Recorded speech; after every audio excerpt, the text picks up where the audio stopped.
and welcome to ET Career Ready Mentor Class. I'm Alumni.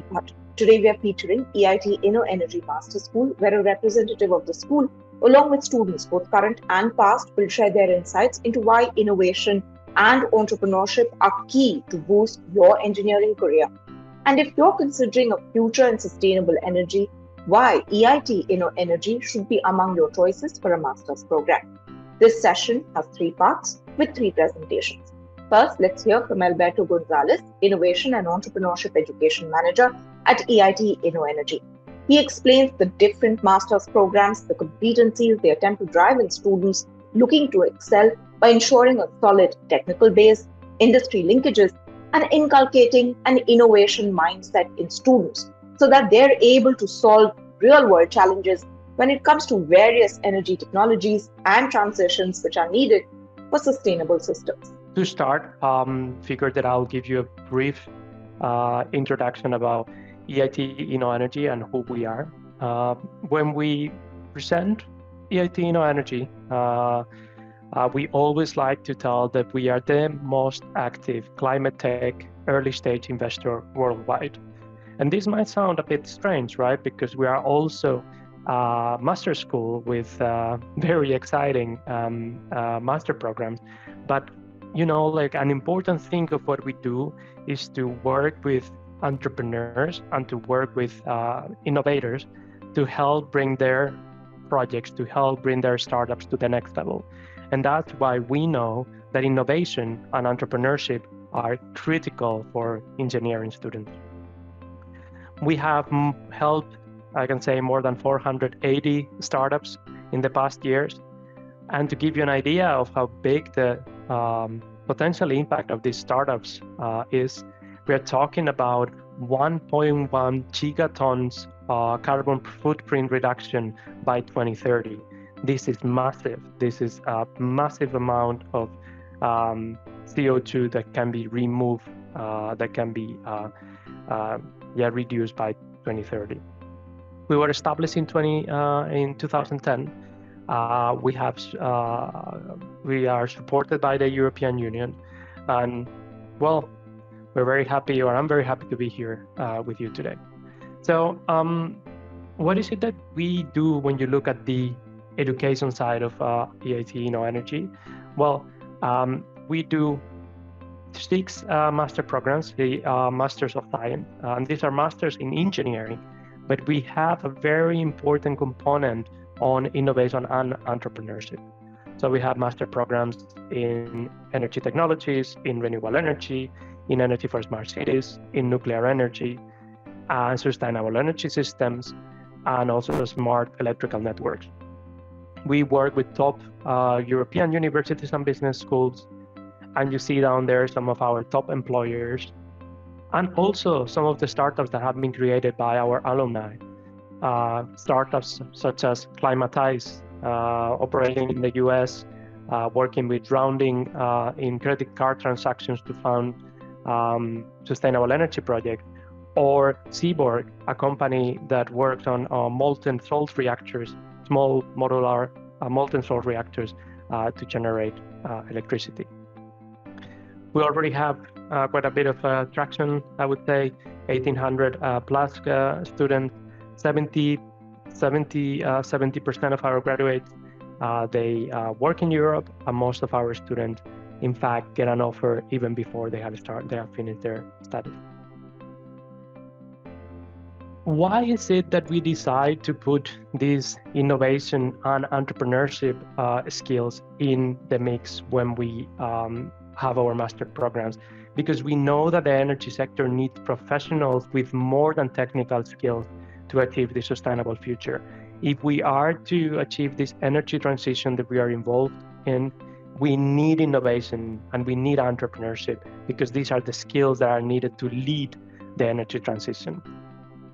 So what we offer is rock solid technical know-how, but also the business and industry insight and the innovation mindset that our students need to become entrepreneurs or overall innovators when they graduate. As part of their studies, our students, they followed a 2-year-long MBA level innovation and entrepreneurship journey, in addition to all the technical engineering knowledge studies offer within our master programs. When you look at entrepreneurship education, and when you look at what is needed, to become an entrepreneur after graduation, I always like to talk about the 3 pillars of entrepreneurship education. You indeed need some business and technical knowledge, which we could label as traditional business knowledge, and also the necessary technical knowledge that are needed to start up a company and to operate in a technological environment like sustainable energy. You certainly need that. But you also need the motivation and you need the mindset. The students, the learners, the graduates, they need to be motivated and they need to have the right mindset to start a company. Things like risk-taking propensity, things like, being resilient, they need this mindset, they need this motivation. We need this motivation in our graduates for them to become entrepreneurs. And on top of that, and something that it is sometimes overlooked, we need innovation and entrepreneurial competencies. Some people call these soft skills, but these are especially critical for the founding team. So what we do in our programs, once again, is in addition to give you the technical knowledge, the very technical knowledge coming from top-level European universities, we ensure that the students have business knowledge, but also that they become better and better in their innovation and entrepreneurial competences, and that the mindset and the motivation needed is there for them when they graduate. Maybe I thought of walking you through something we did a couple of 3 years ago.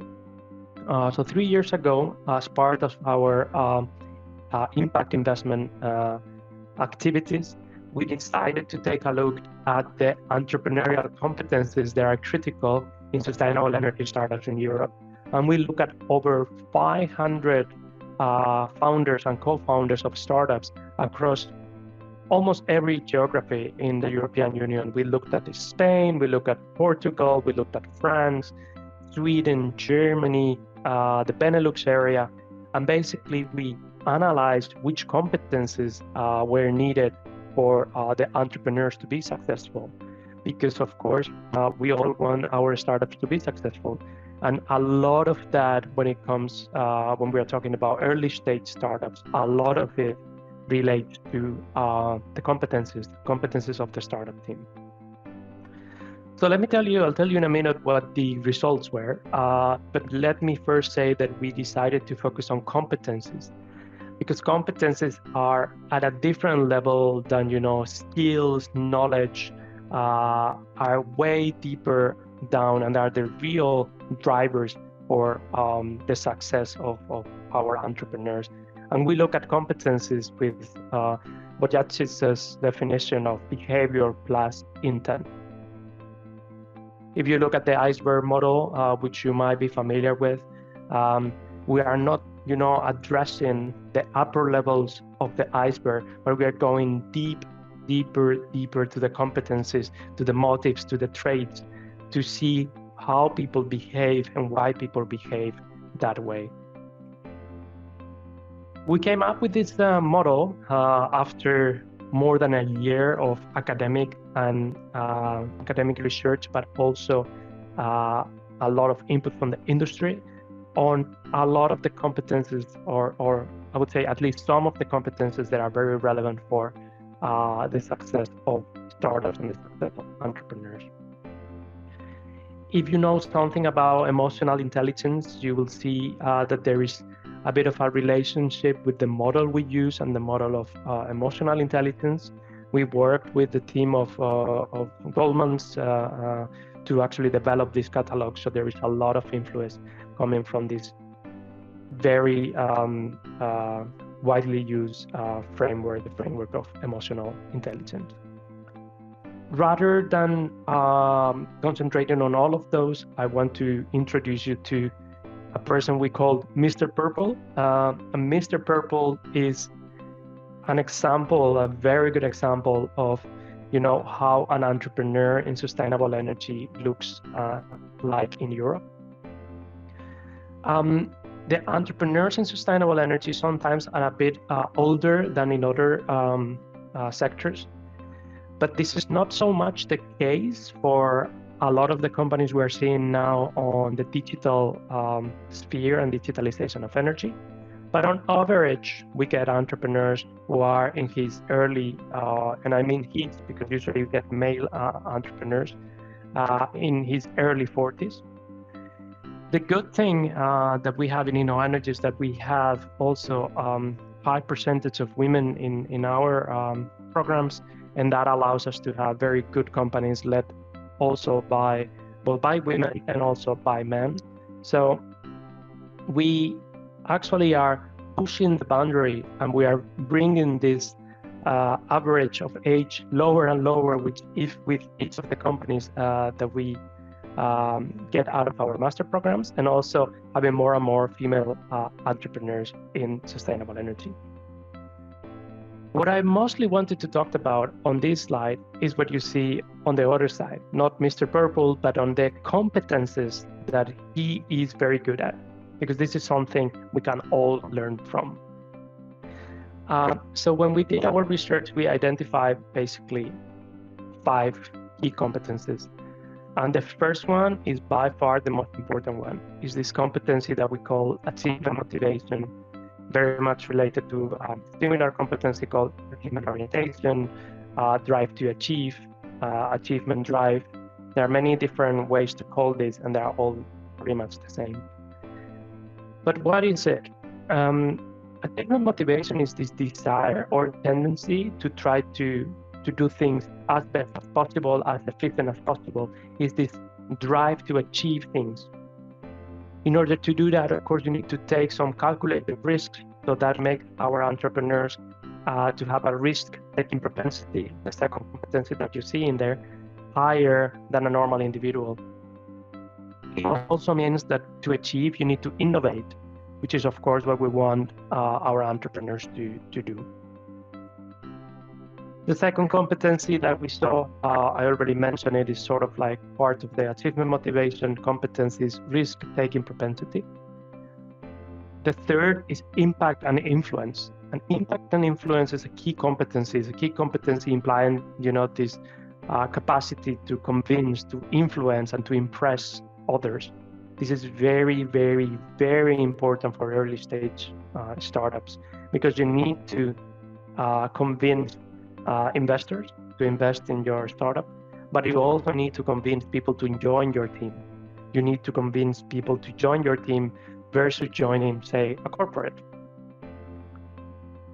A fourth competency that we also identified as very critical is what we call internal locus of control. And usually when we talk about locus of control, we talk about a spectrum in which you have external and internal locus of control, on the ends.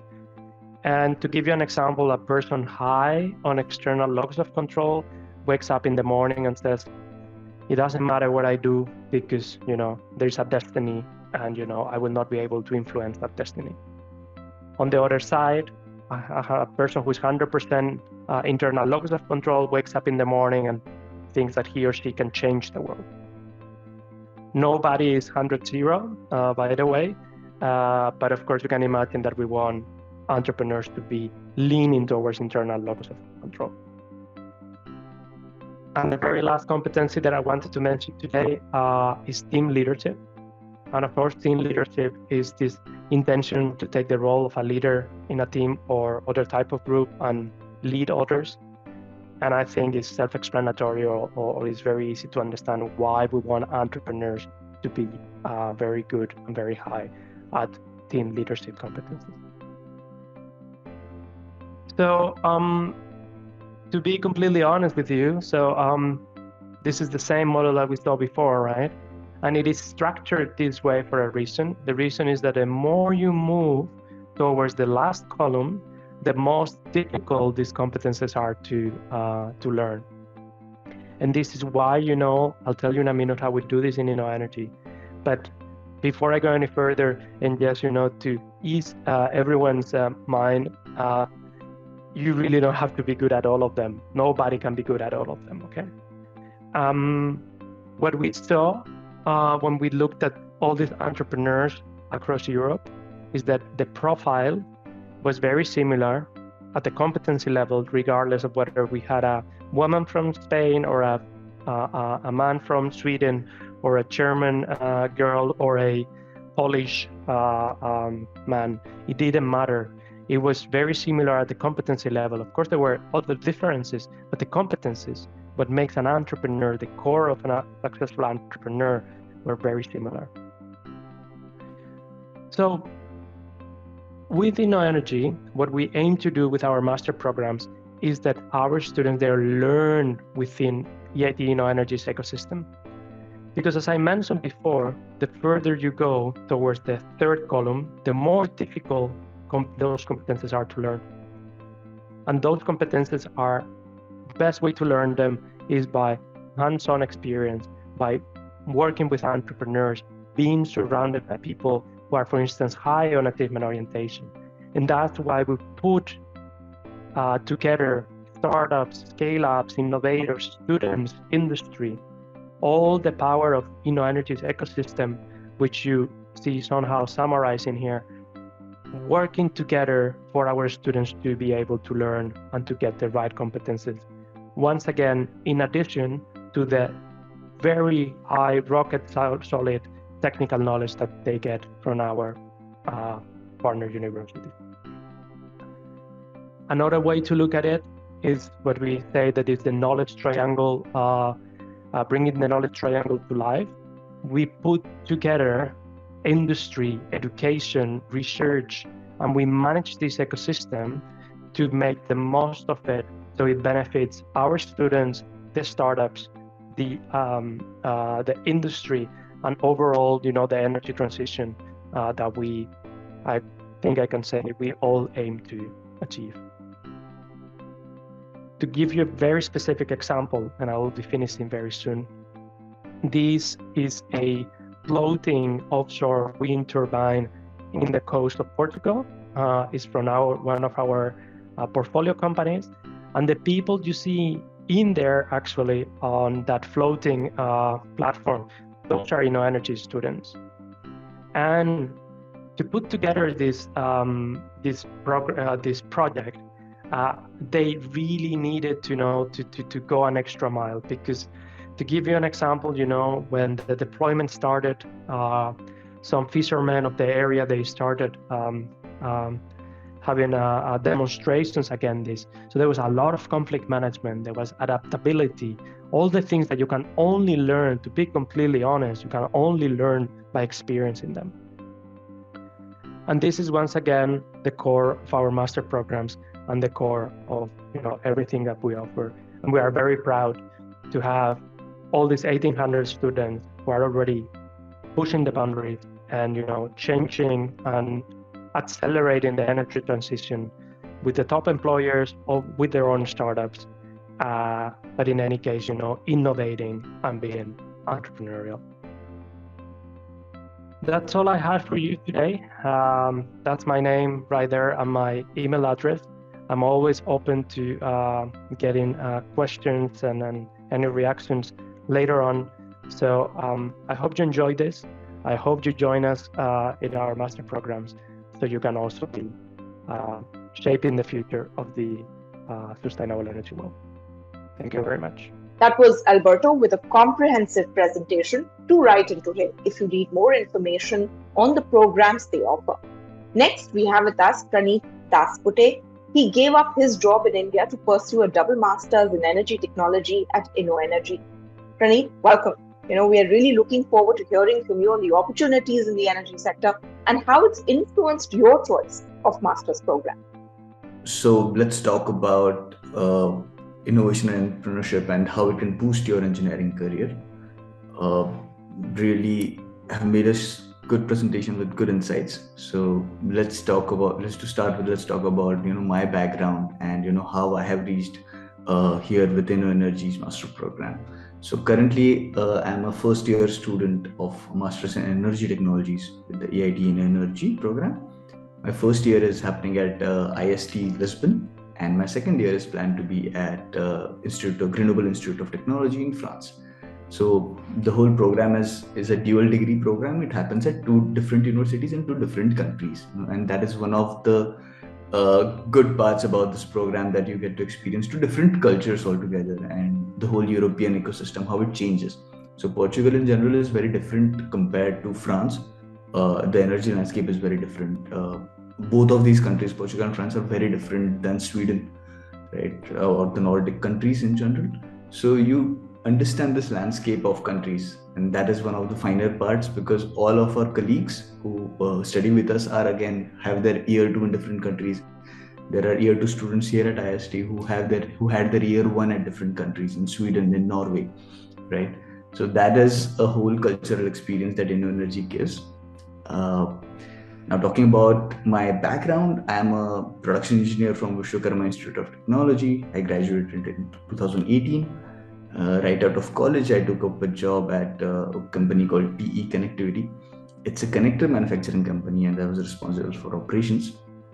I worked there for 2 years, and I realized that there's something there was something missing in my corporate job. So I started working with a couple of startups, and from there a lot of things changed. A lot of my perspective about business in general changed, because how big companies operate is very different than how early stage startup operates. Understanding business on a larger scale started happening, and it has been one of my finest experiences working with startups. Then it eventually led me to a point where I was again in clean tech again. So one of my final details of working at T Connectivity was I was involved in a lot of electric vehicle projects, right? And a couple of 1.5 years later, I was working again at working with some electric vehicle companies again, and the ecosystems started growing around me, because now I understood business and the whole startup ecosystem better. I started to understand the gaps of the industry, and during that time, I realized that this whole segment about clean energy, clean tech is really growing very fast. Tesla was doing really well, and that was my defining moment, that I thought, okay, I need more education in order to proceed further in this industry to solve bigger problems in general. So this and I was not prepared in general for a academic master's program, because very less research inclination in general, but I did know that technical know-how, technical understanding to solve problems is very much more important, and not only business is not enough, right? So if we compare it with an MBA degree, I would definitely prefer such kind of a program which has a good blend of technical learning and business learning. So that was one of the major drivers, and we talk about this blended learning approach more in the further parts of the slide. But major reason for me to choose this kind of a master's program was the blended learning approach towards business and technical skills required for the industry. So moving on to what we are going to discuss today about is engineering and entrepreneurship. How energy engineering and entrepreneurship are closely linked in today's day and age. What are the skills required for this industry, at least to understand what value system is required to succeed in this industry? What are the skills, and how InnoEnergy provides you that sort of edge in this industry. These are the three main topics we're going to talk about. So some quick insights about what is happening in climate tech right now. So if we talk about 2022, it was a fantastic year for climate tech. A lot of money is coming in right now, and almost of all the investments that have happened, 17% of venture funding was in climate tech. So when I talk about climate tech, it is energy, it is mobility, it is a circular economy, it is carbon capture, right? So out of all of these, a major chunk was taken up by energy industry. And that is happening because a lot of energy technologies are now coming close to commercialization, and solar is one of the prime examples. It's much cheaper to create energy from solar than it is from coal. And that is the reason a lot of capital is flowing in right now. It's just an example, but there is a lot of belief, a lot of confidence in the ecosystem about climate tech startups or climate tech innovations being commercially scalable, commercially viable. and that confidence is driving all of this money. You can see the same happening with transport. EVs are now much more commercially viable, or at least in near future are commercially viable, and you can see that in the investment trends as well. So now is the best time for climate tech in general, because 2022 for other startups was not so good. There was a decline in funding in 2022. That effect was not observed on climate tech, and this is a big indicator that time is right for climate tech in general. Why energy engineering and entrepreneurship is linked is because a lot of innovation today hinges on the fact that there is technical improvement in how technologies are being deployed right now. And best example of this is Tesla. For how ecosystem or battery tech ecosystem can be combined with solar tech ecosystem, and that sort of innovation is what is driving this funds here in this industry. So entrepreneurship and energy engineering are pretty linked areas, and understanding of both of them is necessary.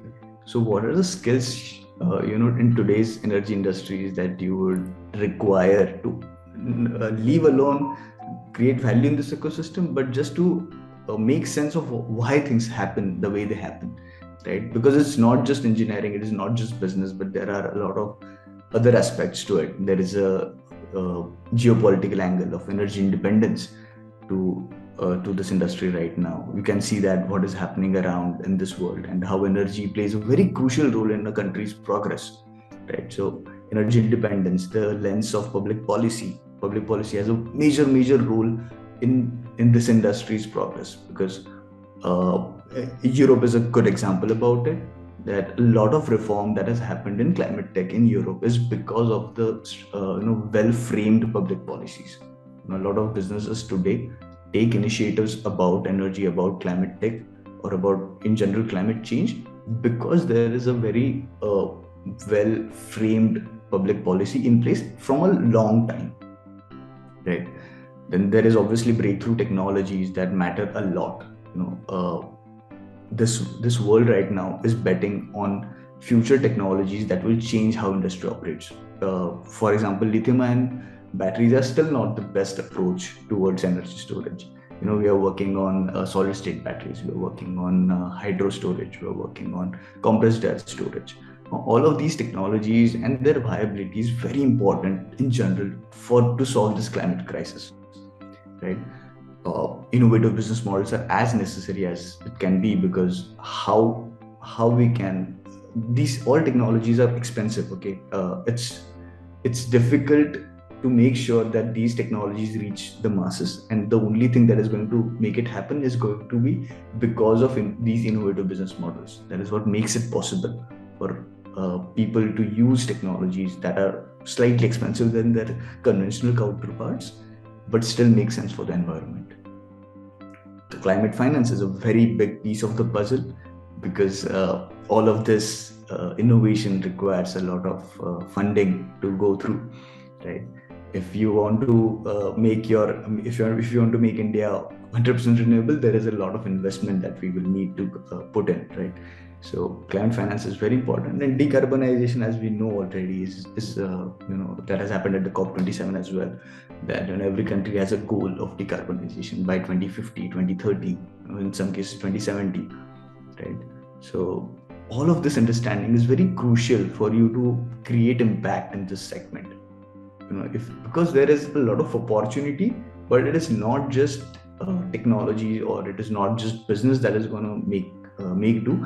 It is a holistic approach of the whole ecosystem that you need in order to create value in this ecosystem.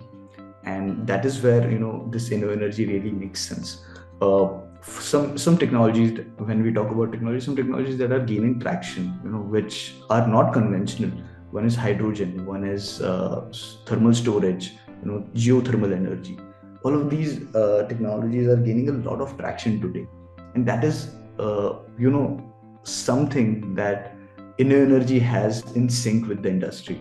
This change really reflects in the curriculum that we study. So it's an important part of this ecosystem that this evolving change also reflects in your academics, right? So coming to the InnoEnergy part of the system, what InnoEnergy today provides is this understanding of this ecosystem, the holistic understanding of this ecosystem, right? So because InnoEnergy is, one of the most active European deep tech investors, it knows what is happening around in the industry, what sort of innovations are gaining traction, so what sort of innovations need good talent, what sort of innovations are gaining a lot of commercial viability in the near term future. And that is included in the curriculum, that is included in the courses. There are some online courses as well that are continuously being added to our access laboratory. This sort of ecosystem is what gives you an edge in this ecosystem. It is not just energy engineering, it is also about business models, it is also about finance, that the understanding that you get.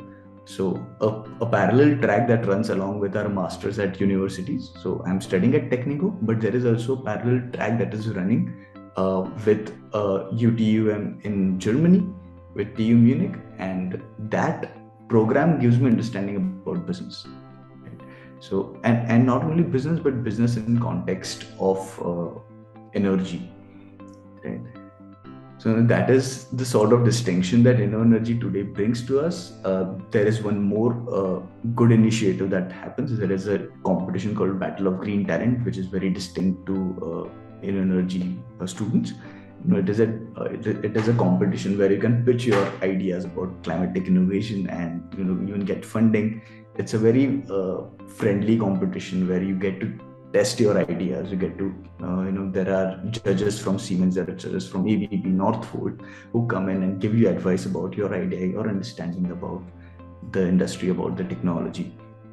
There is Siemens Energy Challenge, where there is a problem statement given by Siemens for InnoEnergy students, and students will work upon that idea, create solutions, and get there are interesting prizes, there are internships, the kind of network, the kind of communication that you get here at InnoEnergy. It's something that puts apart a regular academic masters. And one of the primary reasons for me to pursue this program was that the kind of network that we get here at InnoEnergy is what distinguishes it from everything else.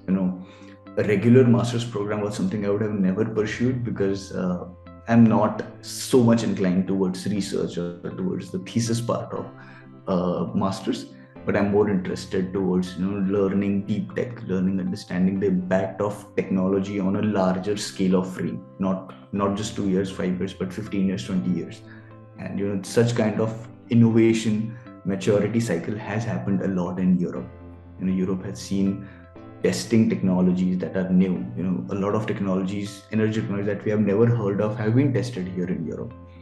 So that sort of understanding of the ecosystem is what is offered in Europe, one. And this unique distinction of business about technology, about finance, this is what has attracted me, and this is this prime requirement of the whole ecosystem.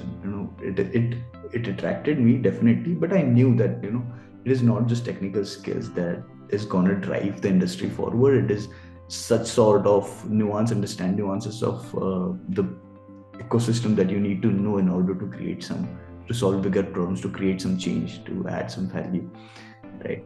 So that was my reason for InnoEnergy, and I hope if it resonates with some of the students and if it makes sense to you, this program has been a lot enriching.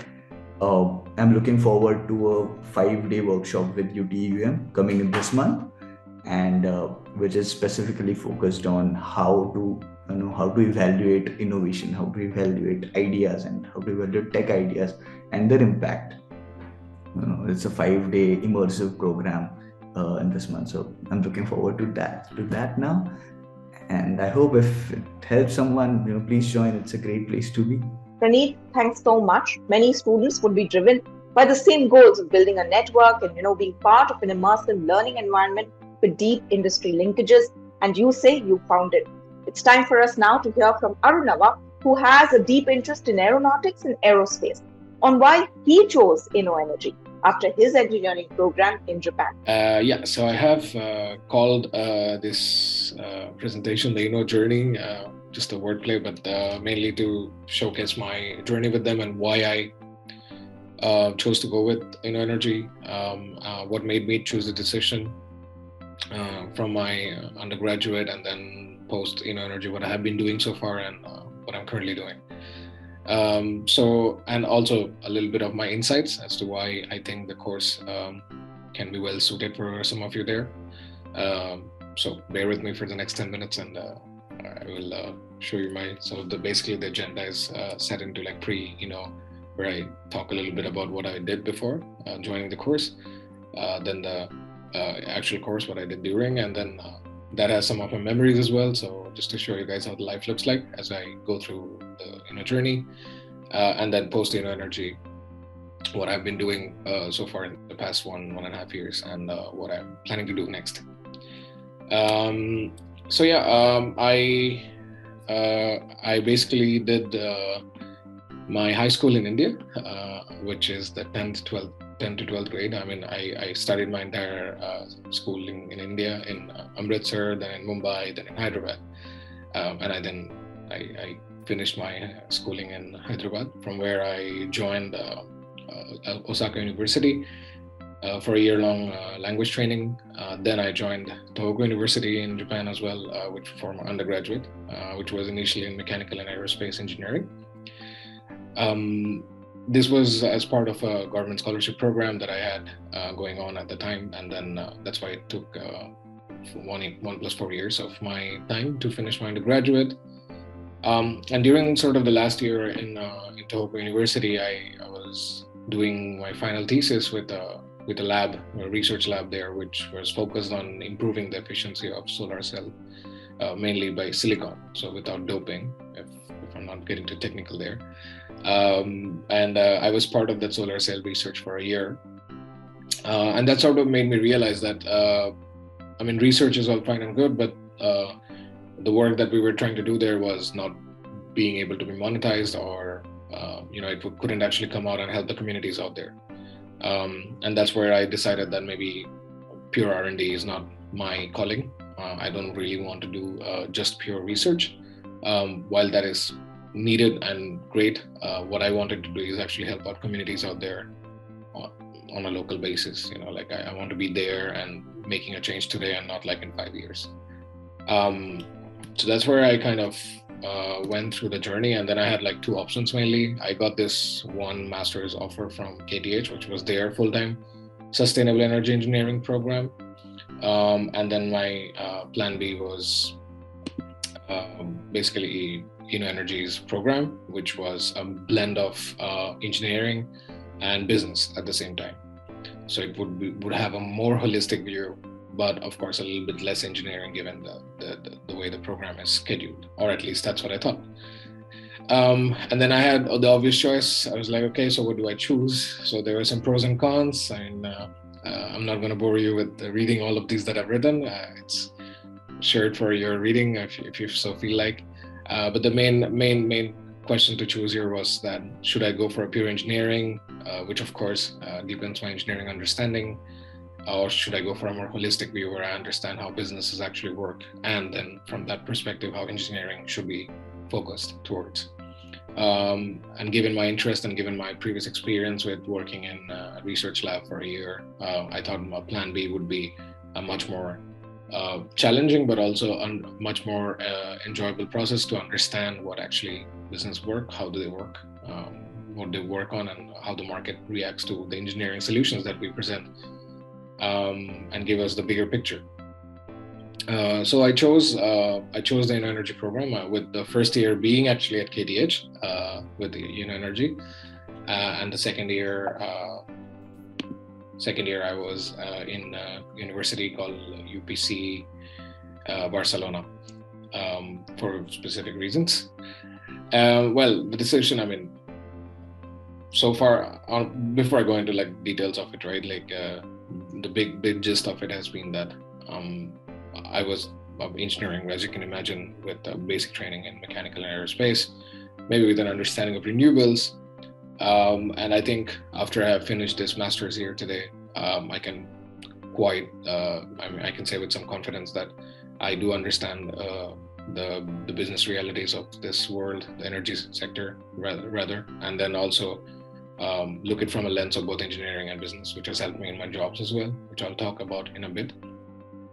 And so I think the course has been a success in addressing both my engineering passion and both my business passion, and that has given me this bigger picture view, right, which is kind of needed when you're running and when you're on let's say business development on top of things. So these are some of the memories I've had during or I'm just going to give you a basic timeline. These are interspersed with some of the pictures from our time in the journey I've had. So one thing I would like to mention here is that it might look all lovey-dovey, or it might look all smiley here, but there were some pains in the middle. But in general, it was a very good experience. So just to show you how the program is structured, right, and then also what you actually learn during this time. So, for example, in my case, I started at KTH with the renewable energy masters, and then one of the major courses that I took and that I had a passion of learning was, of course, a large-scale solar project.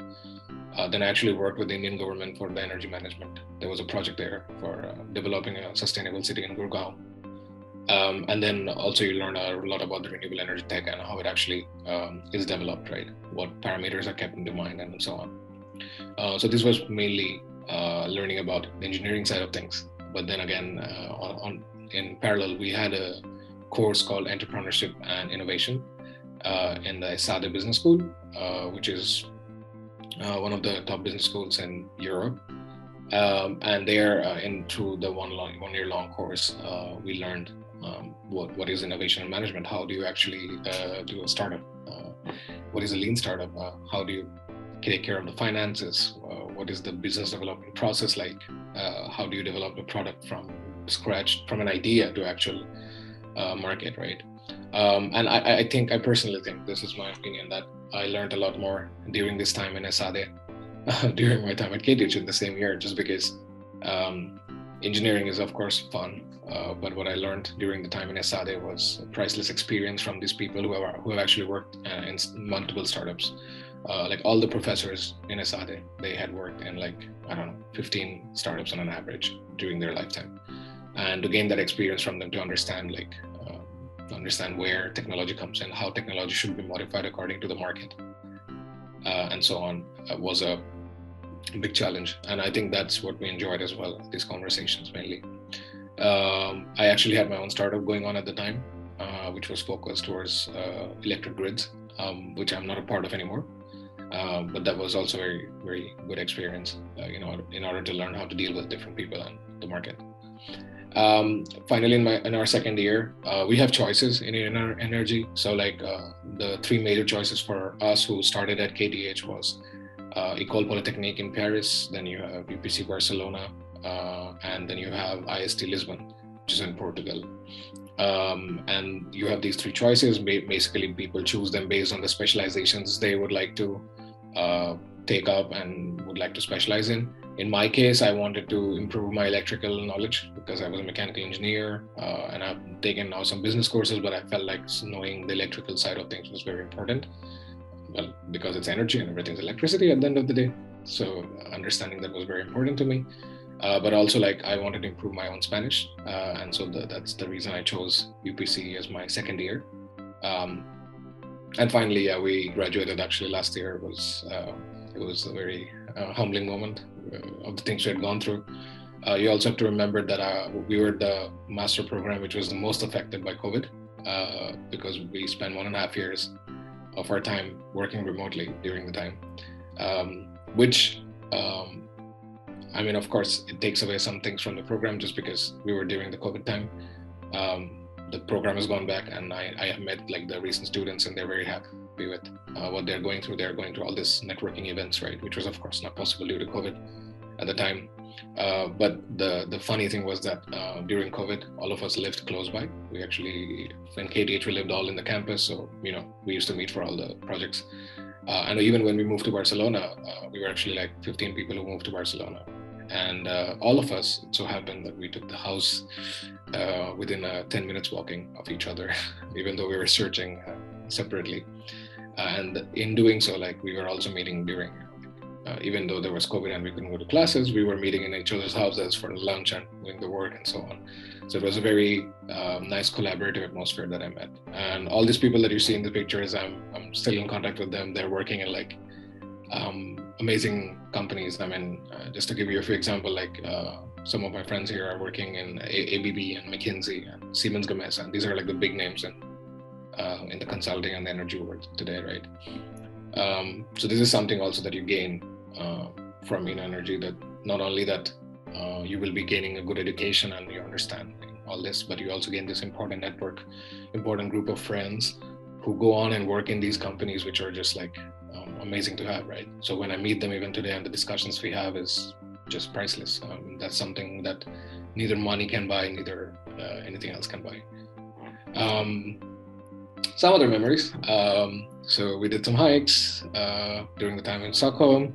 The left picture is during when we were actually visiting Esade. So we visit actually Esade 3 times during the year. And it was of course covered everything by InnoEnergy, the entire stay and everything. And we went out to this pizza place. And on the right side, we were during COVID, what we used to call the sunlight walks. Just because you see all the people that you see in the picture, the 5 people, we all moved from Stockholm, and as you know, or you might not know, that Stockholm doesn't really have a lot of sunlight during the winter. And so when we moved to Barcelona, we were like, okay, we need to do like the sunlight walks every day for like an hour just to get back our vitamin D that we lost. So we used to do those sunlight walks, and so that's a moment from there on. So moving on, where I did my internships during my master's. So mainly I worked with my startup as part of Esade. It's now called Luma. 2 of my other friends are still developing it. What it does is they're basically developing a concept where you can use electric vehicles for grid support. Basically, Nordics has a huge percentage of electric vehicles on the street today, and you see a lot of chargers today. And to use this as an asset and not letting it become a liability was the concept of the startup. A lot of companies are trying to do this today out in the world. We had a different concept of doing it in a different way, and that was the main idea of the startup. I left that since then, and then I was doing a master thesis with this company in Spain, because of which I also got the chance to visit Pamplona, which is the bull racing capital, if you can put it like that, of the world. What this company is doing is that they were trying to reduce construction costs and logistic costs and emissions during the construction of a wind turbine, right? Onshore and offshore. And I was developing mainly their offshore product during the 8 months I worked with them. It was a very great experience because I went through the entire development process. So at the time I joined, the product was on something called a technology readiness level 1, and I had to develop it to 3. So I kind of got to see and talk to different departments within the company to see how we can develop it to that point. And I actually got both these opportunities through InnoEnergy. So I mean, a lot of my friends got it through their own, they applied outside and they went through LinkedIn and so on. But in my personal case, I got it through InnoEnergy. So I was doubly lucky, let's say, to get that. Finally, post InnoEnergy, I joined this company called Azaleo, which was focused on developing thermal energy storage, and this was a long duration energy storage rather. So typically your batteries will serve you only 4 hours, 5 hours. Economically speaking, this technology that they had would serve you 10 to 12 hours economically, So let's say if you're in a country like India where sunlight is only up till 6-7 p.m. and then you have the sunrise again at 5:30, so you have this 10-11 hour gap. And this technology could be very well fulfilling that gap by capturing the solar energy and then providing you when you do need it. And in that, I was part of the business development team. and that's where my learned knowledge from InnoEnergy came into effect, because I was actually doing feasibility analysis to start with, and feasibility analysis is not only about the technical aspect of it, but also the business aspect of it. So I had to take into account what the company wants to do, what the client wants. Is it a good project for us financially? And is it a good project for them financially? And also, like, is it technically even possible to even do it, right?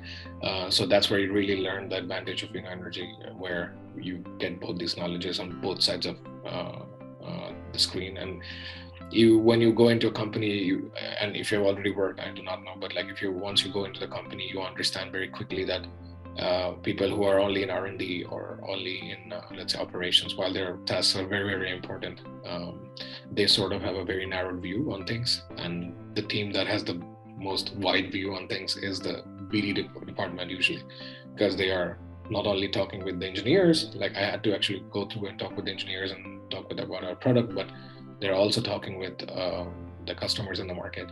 So they are this joining point. Now, this is not to say that this is the only path you can take. I have a lot of friends who have chosen very different paths than me.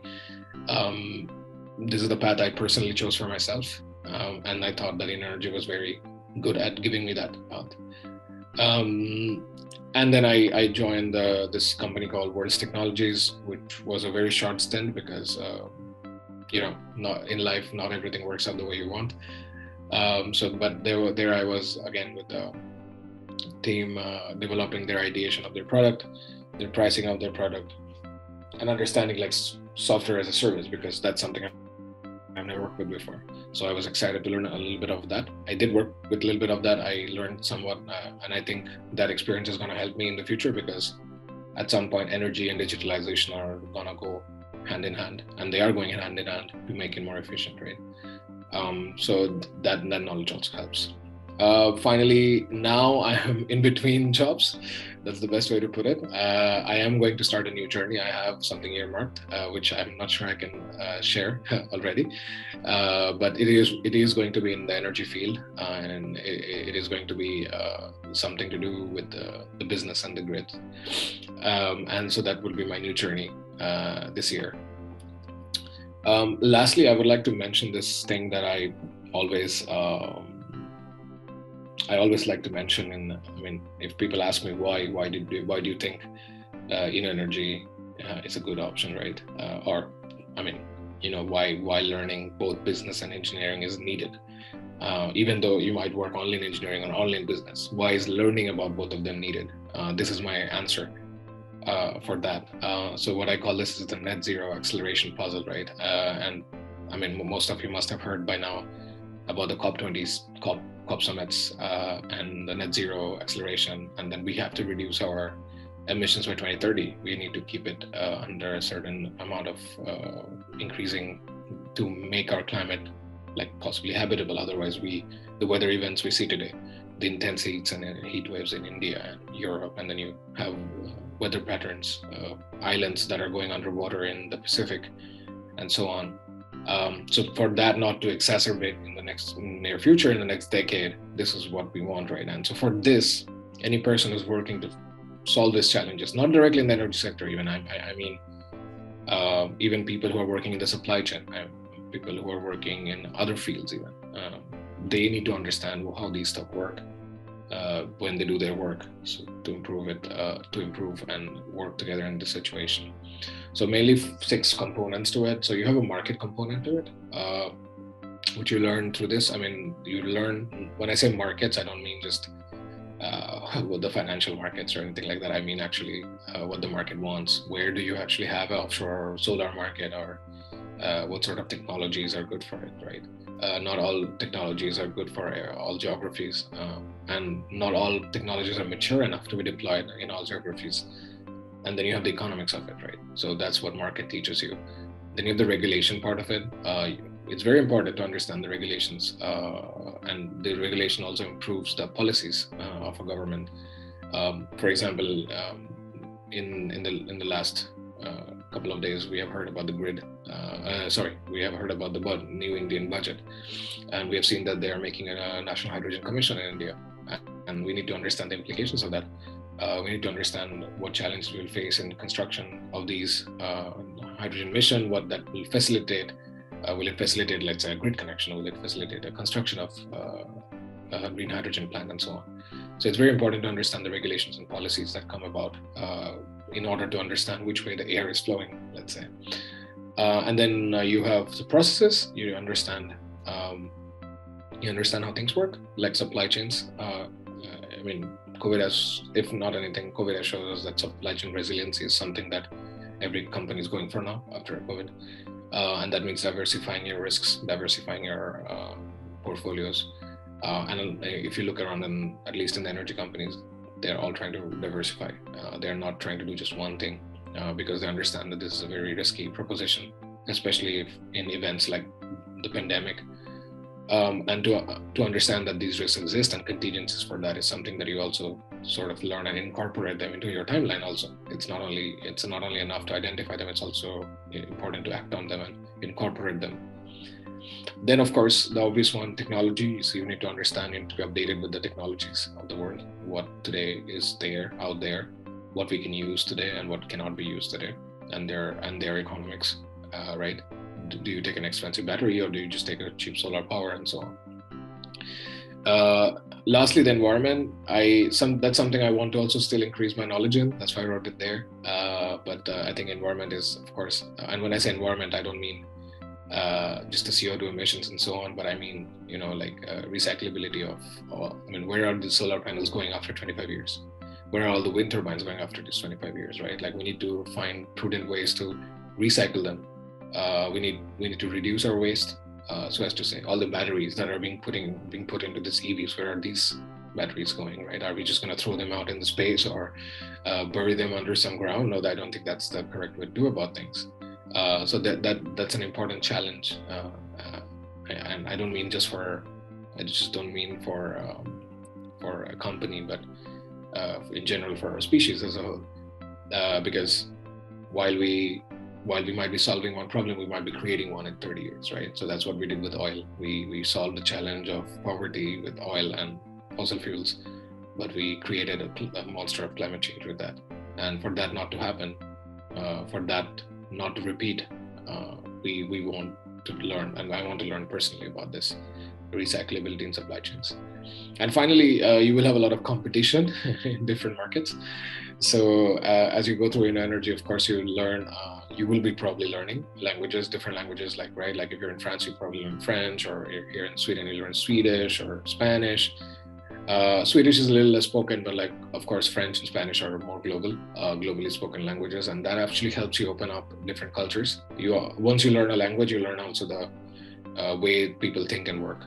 That's very important, I think. In India, we probably have been in school classrooms where people speak like 10 different languages and 30 people, right? So we are already used to that. And that's an advantage we have in India that, trust me, I've been in homogeneous cultures. I've been in Japan, I've been in Spain where they speak one language. Spain, they don't speak one language, but in national classes they do.